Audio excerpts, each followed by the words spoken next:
if you ever like get the opportunity to like do something like different or like that scares you, like you should do it.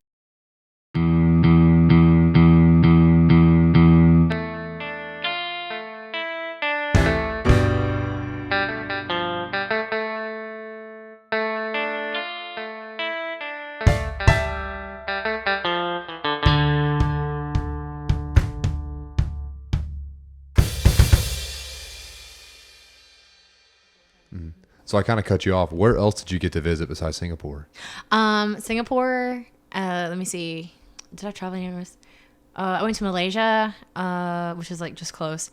And then I traveled in many parts of Indonesia. So Indonesia is like really big. It's like very spread out. I think there's at least between, which is a really big number, but 13,000 to 15,000 islands that make up the country of Indonesia. And some of these islands are like quite like modern, but then some are like not. But one of the places I've been to a lot was Bali. I've been to Yogyakarta, which is, I think from what I understand, one of the first like prominent cities there. That's where, so Indonesia a long time ago was kind of like monarchy, and they had kings and queens. And so in Yogyakarta, it's really famous for its temples. Okay. And then I think, if I'm right, they have in Jakarta, it's one of the biggest Hindu temples. It's called Candi Borobudur, which this thing is incredible. It's basically like rocks piled on top of each other. It's puzzle pieces. Wow. Like I can remember coming up the steps and stuff, and you could see like where I guess they chiseled and they layered the rocks into each other. Wow. But from what I think it is like that's the only thing holding this up is because they're put together. Wow. But inside the temple, it's like you can there's stories. There's like seeds and stuff like chiseled into it, which is really neat. And also where it's located is like in a bowl. Oh wow. In like the middle of like a forest valley looking thing with a volcano in the background. Oh, that's picturesque. Right. Yeah. And it's like very active. But I've been to Yogyakarta. I'm trying to think. Where have I been to? I've been to the surrounding areas too. Like there's a city called Tangerang. I'm trying to see what else. Oh, there's something near Jakarta that's called Thousand Islands, and it's literally a bunch of like mini little islands right outside the city. So if you like want to get away from the city like for a weekend, you don't have to go to Bali. You can just go to like the port, take a ferry, and then you can go to another island. That's cool. Which is where island hopping comes in place. You can literally like jump from little islands to islands, which is really cool. That is cool. It was fun. Okay, now I got another question for you. Do you know of any of the beef between Singapore and Malaysia? Did you see any of that? I don't think so. I don't know like what specifically. I don't really know because I'm not from either. But I was like, there's a comedian, and he is Malaysian, and he did a special. His name is Kevin J. Okay. And I think I sent it to Alex, but I actually watched it after I hung out with y'all again because I hadn't seen it in years. But he did it in Singapore, and he would reference stuff. I ended up watching it with subtitles because he would, I guess, speak Malaysian occasionally because he would say little things, and he'd always take digs at Singapore because apparently it's like Singapore and Malaysia have kind of like a Nashville-Memphis relationship apparently. Okay. And the way it's kind of talked about is like Malaysian people don't care for Singapore because Singapore is like so glamorous and cosmopolitan and flashy and new. Okay. And so it's like Malaysia's like, oh, Singapore thinks they're better than us, but like we have our own culture and we're cool. Yeah. And so he would always talk about this, and I go, maybe I don't understand it because I don't know the culture. I think a lot more of these jokes I'd appreciate them. Yeah. They're still funny, but yeah, I just wonder if you ever saw it. I mean, I guess I could see it because I know. Okay, so I lived in Indonesia. Yeah. And I loved Singapore. I was really fascinated by it because it's a very big city and it's oddly clean. Oh yeah. For a city, yes. Like you know how sometimes like you'll see trash on the streets, right? No, Singapore is kept clean. Actually, I remember riding their MRT one time, and they literally have signs where like you cannot chew gum. Oh wow. Right, like it's like that strict. And I remember I got into a cab one time, and you basically like could not harass the cab driver. So basically, the cab driver was like the right one. And like, and I guess if you had beef or something with the cab driver, there was like a fine that you would have to pay. Oh, wow. And so Singapore had like really strict rules. I thought that was really interesting. It was a very clean city. So I can see why Singaporean, or maybe why there was beef. And why they like thought Singaporeans were like better. Because Singapore was beautiful, extravagant. I mean, I mean, to be honest, I loved being able to say that I could go to Singapore. Yeah. You, like, that's flex. Yeah, right. Yeah. Multiple times too. That was a thing. But, and I think it's just because of like, I guess like how the government was there, because, people from Indonesia, if you were like Indonesian, they would always ask me like, did you like Singapore? And I'm like, yeah, I loved it. They're like, oh, okay. And I'm like, have you ever been? And they're like, yeah. I'm like, how did you like it? They're like, oh, we don't like it. I'm like, oh, wow. Okay. So I can see maybe why Malaysia has beef with them. Really? Yeah. Okay. Did you ever see, again, I'm going again, more off comedy. I love some comedy. Did you ever see Asian racism? Yes. Because I only hear about it from comedians. And I hear about it like anytime they bring up like Asian cultures. Yes. And I saw it before even going over to Asia. Oh, yeah? I saw it with like my mom. My mom, okay, and I like don't know. I mean, I like don't know why it's like that, but I can remember. So my mom is Indonesian, and she says that she is just Indonesian. So she had, I don't want to say beef, but there was always something. She was like, yeah, they're Chinese or blah blah blah. I'm like, okay, it's still Asian. She goes, yeah, but like, you know, and I'm like, I never understood. I'm like, no, I don't know what that means. And she just said, yeah, I don't know. Growing up, my family just always had this thing. They're like, oh, you're Chinese. Okay. And she was like, she never really explained it. Like, you know what I mean? But when I went to Indonesia, right, I was like kind of expecting, again, I don't remember. Like, I went there during our childhood and things like that. And I remember visiting. But again, I never saw anyone outside of my mom's family. But I was expecting to see more of people like that looked like my mom. Yeah. Okay. And really, that was not it. So Indonesia, it's kind of like America. It's like a melting pot, but with different Asian ethnicities, if that makes sense. Yeah. Like, I had friends that were Chinese Indonesian, where like their roots were Chinese, but they just grew up in Indonesia. So they like know the language. And I had students that were the same way, that were either like Japanese Indonesian. And it was just because they lived in Indonesia. So they like knew the language, they knew the culture, but they were Japanese, kind of like that. Right. And even within my kids, they would like joke around with me. With the kids, it was like different, because obviously like they're kids, they take it very lightheartedly, which they should. Right. But like even with the adults I worked with, like my co-teachers in Indonesia, love them, miss them.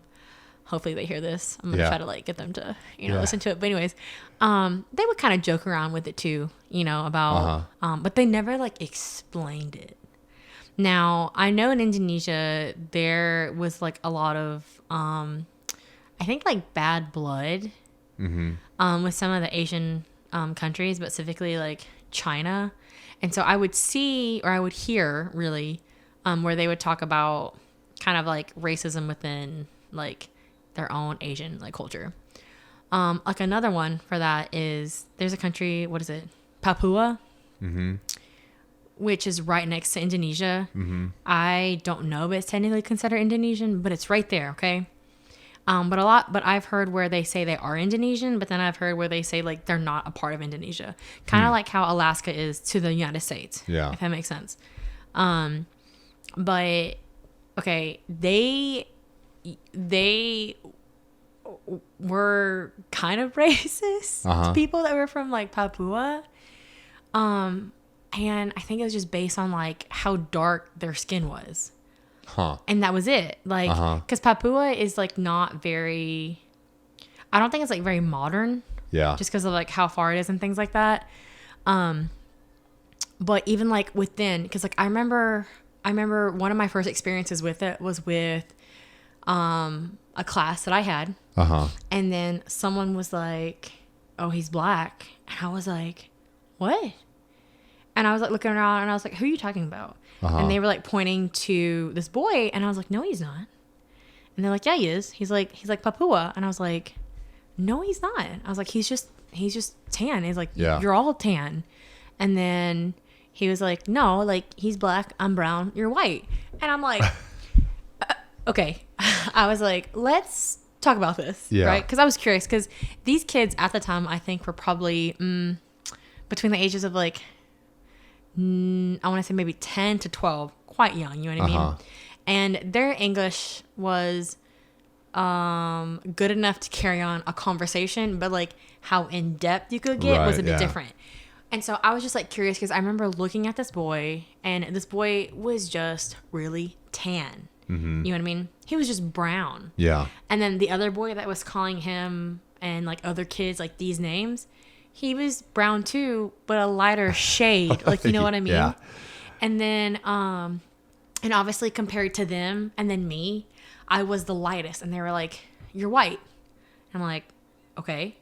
I was like, but like, you know, I was like, you can't just tell people that they're something and then they're not or whatever. And then, and again, like their kids, they don't quite like understand all that yet, but they learn as they go. Right. But I can remember my boss at the time, he was, English. Okay. Like he is white. Right.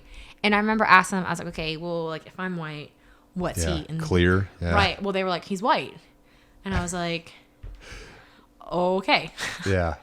But that was something that I like tried to kind of like ask them about, but at the same time, that was like one of, I think, my like first weeks of like teaching. And, you know, and that was like, I didn't really quite know how to like approach that with kids. But I think I remember kind of ending that conversation was like, look, it's like, are you Indonesian? And they're like, yeah. And it's like, okay, well, like, is he Indonesian? And they're like, yeah. And I'm like, okay, so like, I'm like, why does it matter? You know? Because I was like, in America, and I'm like, you have many colors. Yeah. And I was like, No but you know kidding. what? I was like, you're still American. I was like, you can have Asian Americans. I'm like, that's what I am. And they're like, you're American. And I'm like, I'm half Indonesian. And they're like, yeah, but like, you're American. So even to them, I was still a bule, like a foreigner, if that makes sense. Yeah, right. So I just thought that was interesting because, like, I think for them, like the younger kids, it's how you sounded. Because, like, to them, they could see, I guess, like, Asian in me, but at the same time, it was like my features were a bit different than theirs. Yeah. So. And then you sounded more American. I mean, I guess I didn't really think about how you sound. But of course, we're not in that culture. Right. Because obviously we wouldn't say that. Because, you know, if someone is like, oh, I'm Asian American, you'd be like, yeah, okay. Like, you wouldn't have to explain that. Does that make sense? Right. I remember, like, when I was there, and this isn't just, like, with the kids. Like, there were times with, like, and it was only actually with, like, other Asian people. They'd be like, you look Asian, but you don't sound Asian. I'd be like, I'm, like, biracial. They're like, okay. They're like, well, what are you? And I'm like, I'm Indonesian and, like, part American. And they're like, oh, so you're American. And I'd be like, okay. Dude, yeah, you're never gonna win that conversation. I just stopped saying, unless someone would be like, oh, like, what are you? Which I don't like the way that sounds. Like, what are you? Like, what are you, Isaac? Another person. Yeah. But that's just how it was a lot of the times. I would have to like explain myself, which I feel like you wouldn't have to, because like obviously like here, you wouldn't do that, and most people wouldn't ask you. You know what I mean? Oh yeah. Versus like there, it was different. Yeah. Okay. Now I got another question for you. Okay. Now, were you ever able to differentiate, or people over there that live there full time, from there, born and raised, are they able to differentiate, like, between what countries Asians are from? Kind of, yeah. Because I think it was like, even with like me, it's like the features. Okay, so obviously, like, I feel like if you're Asian of some sort, you either have like almond eyes or kind of like the squintier eyes, you know what I mean? And so like you could just kind of tell in their features, if that makes sense. So like my mom says that she is like pure Indonesian. And then I can't remember how accurate I am with this, but like a long time ago, like the first Indonesian was called like the man of Java. Okay. So that was like the original like descendant of Indonesia. Was the man of Java. All right. And so my mom had explained it to where like if you were true Indonesian, Yeah. you know, like that is what you looked like. And so obviously as a kid, I didn't know what that was until like I went over there, and then I could see it, and then I could see similar features of like my mom. Okay. Kind of in like, I guess like the early Javanese people. Okay. And then versus, I guess, like the other Asian cultures that have like migrated over into Indonesia. So you can kind of tell, and it's all about the features, right? But sometimes like it would be hard. But I feel like a lot of the times you could always tell if they were like Japanese, not Japanese, sorry, if they were like Chinese or like Korean. But it was all based on like their features most of the time. Man. And about like height and weight and builds, like pretty similar between Asians. Yes, everybody was okay, a majority of people were petite. Okay. They thought I was tall, which obviously I loved that because like I kind of wanted to be tall, but I'm not very tall. Big, powerful woman. Yeah, because I was like, I'm tall. Oh my gosh, that's a compliment. Yeah. I remember one time asking my kids to describe like somebody like in the room, right? And then these kids wanted to describe me, right? And I am telling you, they made my ego so big. I was like, oh my God, they think I'm tall. Like, how tall are you? I'm like, if I'm lucky, if I'm being honest, I'm probably like pushing like 5'5.5", maybe 5'6". I doubt I'm 5'6", but like, if I'm lucky. But yeah, so that's like crazy, yeah. Yeah, but a lot of them were like small, they were petite, and I'm not gonna lie, there were times I like looked at them and I was like, you know, like in their eyes, I would be like considered fat. Little people, yeah. Right. Yeah, no, like I'm not joking. And then there are times where people, specifically like men, and I don't know, I think they try to mean it more in like a compliment kind of way. Yeah. But there were times when like little Asian men would like try to approach me, and then once they realized that I could not speak Indonesian, they would either like run away, literally run away, or or they would try to like make conversation with the best English that they knew, right? And it was those men, right? Not the men that like knew English, but it was the men that like barely knew it, but they were like, I'm gonna try. Like they're gonna shoot their shot. They would like try to talk to me, and they'd be like, oh, you're American. I'm like, yeah. They're like, oh yeah, I see you American body. And I'm like, what does that mean? And I'm like, what does that mean? Yeah, right. And obviously I like, think he's hitting on me, or maybe he just wants to. Exactly. I'm like, wants a green card. I don't know. I'm like, he's either hitting on me or he's insulting me. And I'm like, but we'll just see how this goes. And I'm not gonna lie, I always like entertained it to see like how, like what's he really getting to? What's like the best one you ever got? Okay, so I remember one time I was on a plane. I was going to Bali actually. Okay. And I was sitting next to, he was Indonesian, and I was sitting next to him, and he was like older. Was he married? I don't know, but I'm just assuming because he's like an older man. So I'm just assuming he's a married man. Sure. Maybe. Anyways, I was sitting by the window and I was like looking out. I think it was like one of my first times going to Bali. So I was like really excited. And then this man says something to me in Indonesian. And obviously I just like look at him, and then he says it again. And then I was just like, I asked him like, Bisa English, which means like, can you English? Which is not Not right. English, yeah. Right. Well, it was that thing. They like didn't actually say like word for word. Yeah. Do you speak English? You know, they're just like, English can. All right. Yeah. Yes, English can. And he was like, he's like, a little, and he's like, you English? And I was like, no, me American, you know? Yeah. And he's like, oh, okay. He's like, American. And I'm like, yeah. And then he's like, oh, okay. And he's like, oh, he's like, so beautiful. And I'm like, oh, thank you. You know what I mean? But then let's hear it. Yeah. But then he was like, you have such American body. And I was like, what does that mean? I didn't ask him that. I was just like, oh, okay. And he's like, I go on diet. He's like, let me tell you my diet. And I was like, oh, okay. I was like, oh, that's funny. I was like, this man just shattered me. Yeah. And I was like, I'm in Bali, which is basically like, you know what I mean? I was like, it's about to be like all skin. Yeah. And so I was like, he just shattered me. I was like, okay. Oh, dude, bold. Right. But the way he was like acting about it, it looked like he was, or it seemed like he was trying to hit on me. Yeah. But that's not how, I was like, that's rude. I was dude, like, yeah, might want to hire a translator. Yeah. I mean, literally, I did feel bad going off that plane. I was like, Man. okay. And then another time it happened again with a younger man, almost the same way. And then he had the audacity to be like, actually, he didn't like say it to me verbally.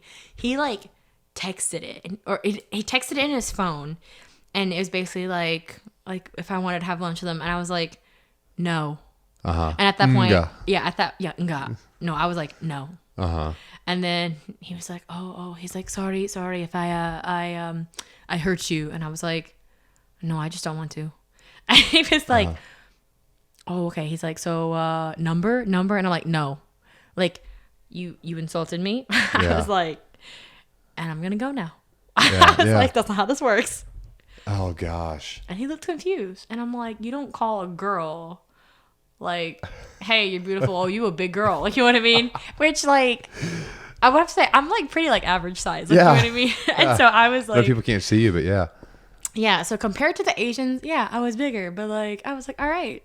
That's funny. That shattered me that first time. Man, yeah, that's humbling. Yeah. But at the same time, they keep, gassing you up. Yeah. So yeah, which one is it, Asia? I don't know. Let's figure it out. I don't know. But according to Asian standards, I I would be bigger. We would all be bigger. Oh gosh, yes. I bet. All right.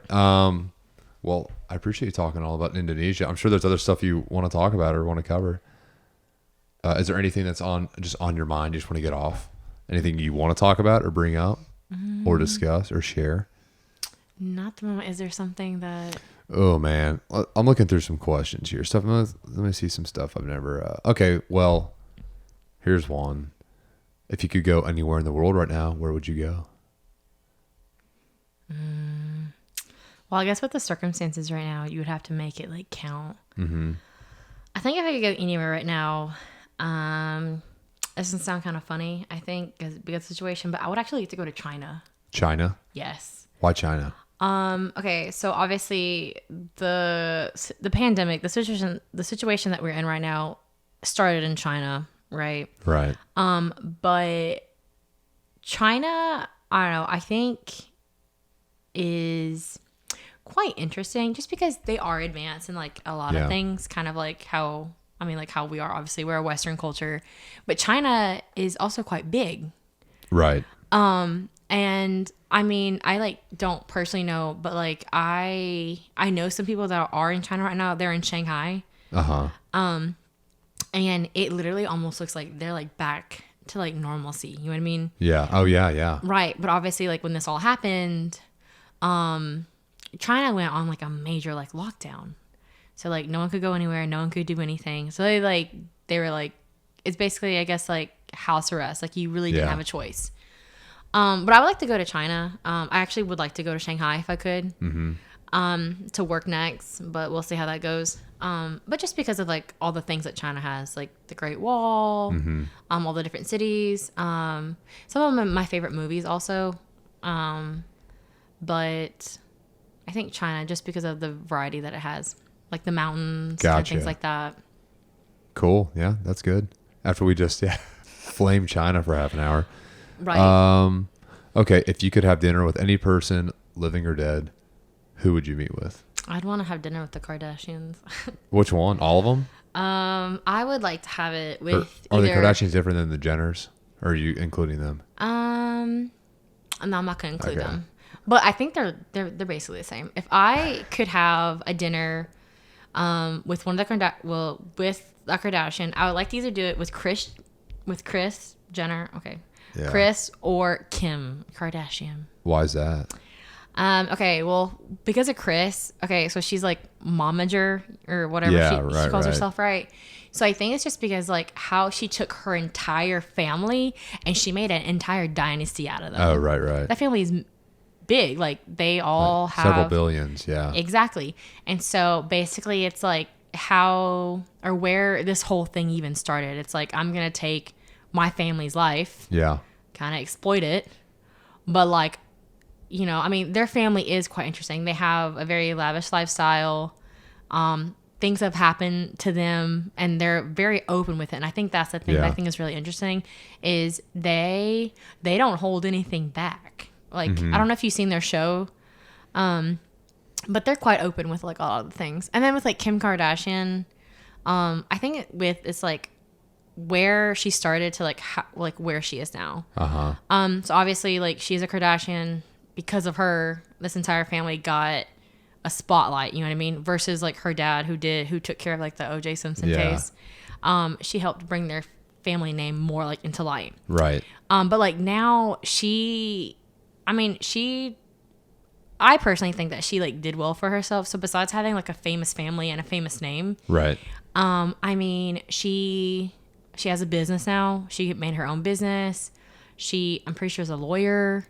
And she kind of does what her dad did. I don't remember like exactly what it was, but basically, she fights for the people that were wrongly accused. Right. So I know she got Trump to pardon a handful of people. Right. One Exactly. was a woman in Nashville. Yeah. Right. And I think a lot of people just like, they just like discredit her a lot. I think just because of like what their family like is known for. And I'm not gonna lie, like sometimes the shows I've seen are like ridiculous. Yeah. They are. But I just feel like because of, I guess, like what she did for herself, I think it's also like quite interesting. You know what I mean? Like she also like made like a whole new name for herself. So it'd be one of them too, Chris or Kim. That's interesting. Good for you. Okay, I'll do another one. If you could live in any other era in history, when would you live and why? I would like to, I think, probably live in like, I guess like the ancient times. I don't know what you would call it, but like in the Egyptian era. Okay. So like way old, ancient times. Ancient Egypt. Yes. Like all the BC times. Yes. And to be honest, like I would never make it very long. I would die young. But everyone did. Yeah. Yeah, exactly. But I think it's just because there's just like a lot of like conspiracies and stuff that started with that era, you know what I mean? Yeah. And like a lot of things, and I just feel like it's connected to like a lot of like different because like, even in like the Bible, right? Like they have something to do with like the Pharaoh and things like that. But then like you look at like what is it, like the Greek Empire and things like that, they had connection with that, and it's just like a lot of different things. But also with that though, when I was taking my history classes, I took an Egyptology class. And why? Because I thought it was really cool. So I was like, I'm going to do it. At one point, I wanted to be like an Indiana Jones. Oh, yeah.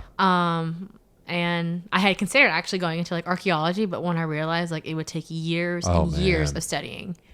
And also that was really difficult to do. You gotta really love it, yeah.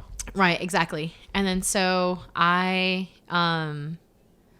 took this class, and it was a lot different than what I thought it would be. So it basically focused on, what is it, like gender roles, but it was based more about like the women's side. Okay. In ancient Egypt. In ancient Egypt, you're right. Because I think like when you watch like movies and when you watch movies about Egypt, or maybe like when you see things, they're quite like sexualized, and then they look like they're more like submissive. But then when I like took this class, we basically studied like literature, right? Stories and like documents that like archaeologists had recovered, and then they like translated out and things like that. But how like women held like a higher power, but like kind of like an under the table kind of way. Like, you know what I mean? I don't remember like where I heard this, but I think I like saw this from a movie or something. They're like the man maybe like the head, but the woman is the neck. Oh yeah. And that's basically like what like the things like the pieces of literature that we had studied is basically kind of things like that. Like for instance, like I feel like a lot of times women we talk about like Mother Nature. She is a woman. Right. Okay. So it's like in like Egyptology or like in ancient times, it's like the woman was such an important role because it gave life to everything. Right. Even though like there was only like kings and pharaohs that could do it, it's like, but women still had like an upper hand in things. But they just weren't given the credit. No, you're right. Absolutely right. Right. You got to read Captivating. I can talk about that in a second. But yes. I was thinking, I was listening to a sermon the other day. I don't even know who it was. I just heard it on the radio when I was working on my car. And he was talking about how I think it was Elisha in the Old Testament raised somebody from the dead. It was like one of the signs. It was like a sick boy, and he sneezed he was dead, and he sneezed 7 times, was brought back to life. But the pastor was saying how 10 times in Scripture somebody was raised from the dead, and 9 of those 10 times it was done and appeared before women. Mm-hmm. So women would have to testify because women had they just held no weight in society. Mm-hmm. So it was like God purposed to use people that society didn't value because it was proving that, okay, it's so like irrefutable that even somebody that has no like legal validity at all, like it's so irrefutable that you can trust their witness and you have to listen to them who you wouldn't otherwise listen to. And plus it was like man would always look at the big powerful man, and so mankind's like, yeah, that's the person who will be a testament to whatever. And then realistically it was always the people that were neglected. So he was like talking about that, but then Captivating was talking about how it was like Mother Nature, and just like the role of the woman, and so you got to read that book. I might have to. No, but I would definitely like to live in that time. But realistically, you're right. None of us would live to be the ages that we are, just because like it was like their hygiene and stuff like that. Yeah, crazy. Yeah. I remember, and I think it was like 8th grade U.S. history. This was like during all the like colonial era in America, and this is probably like 1600s, and they were making our little towns, and they were going to the bathroom and dumping it upstream from where they were like getting their water from, and everyone was always getting sick, and they couldn't figure out. And people were just dying off. Yeah. But like you look at that and you go, really? Like no one thought that through, right? Like you didn't think that that was only a couple hundred years ago. Yeah, so I can't even imagine. 5,000 years ago or whatever it was. Right. But that's good stuff, man. Do you have any good book recommendations or documentary or movie recommendations you want to tell listeners to check out? Let's see. Besides Captivating by John and Stacey Aldridge. No, I think I want to read. Okay, so I don't read as much as I used to. But I've started reading again. But the things that I've read are like poetry. I cannot quote anything to you right now because like I just feel like, well, okay, the poet that I'm reading right now, her name is like Rupi Kaur. I don't think I said her last name right, but she's like an Indian poet who I think like lives in Canada. So I think she's like Indian Canadian. Was she the Milk and Honey one? Was that the one we were talking about? Yes. Okay. Yeah. So she has like a 3-book series, but they're all about like women and also like about, I guess like immigrants or like basically being non-white. Okay. Basically. Big theme today, yeah. Yes, but obviously like because she's like Indian. And she's in Canada, right? I think she's in Canada. Okay. Now, but I think she like grew up in India, and then I think eventually her family like traveled out of India. Yeah. But obviously like a lot of the stories that she writes are based on like I guess like her culture or like I guess also like the stereotype or the things that we hear about like Asian cultures, or I guess like maybe like more of like an Indian culture. Yeah.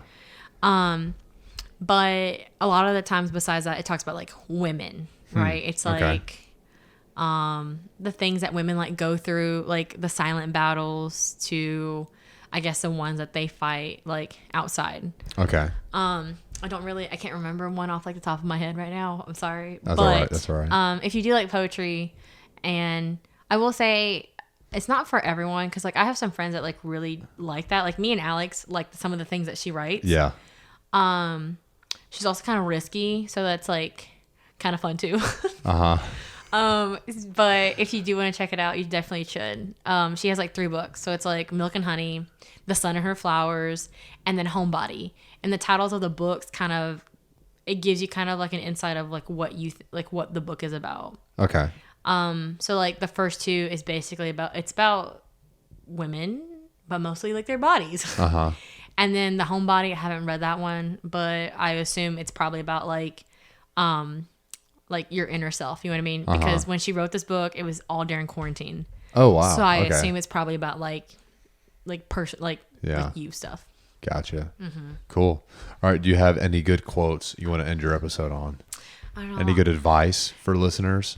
Okay, I have some advice. Okay. Because Alex stole my quote the last time. Yeah. Because it was my quote. Yeah, she did. Yeah, but okay. Some advice I think that I would have is like, if you ever like get the opportunity to like do something like different or like that scares you, like you should do it.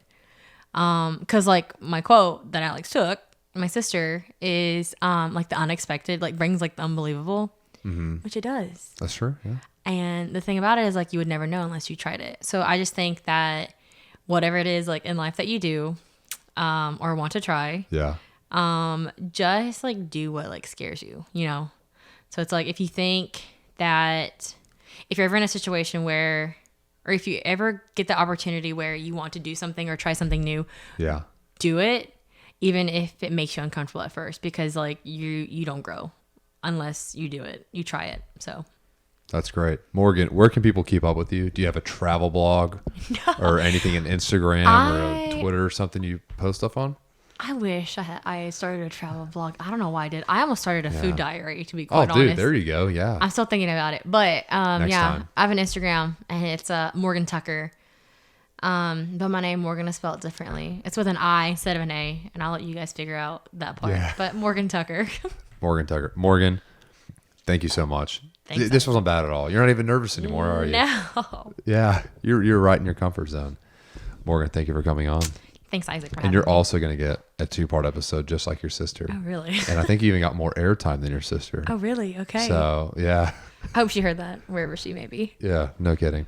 All right, Morgan, thank you again. Thank you. Thank you for having me over to your kind of halfway course. house. Yeah. Yeah.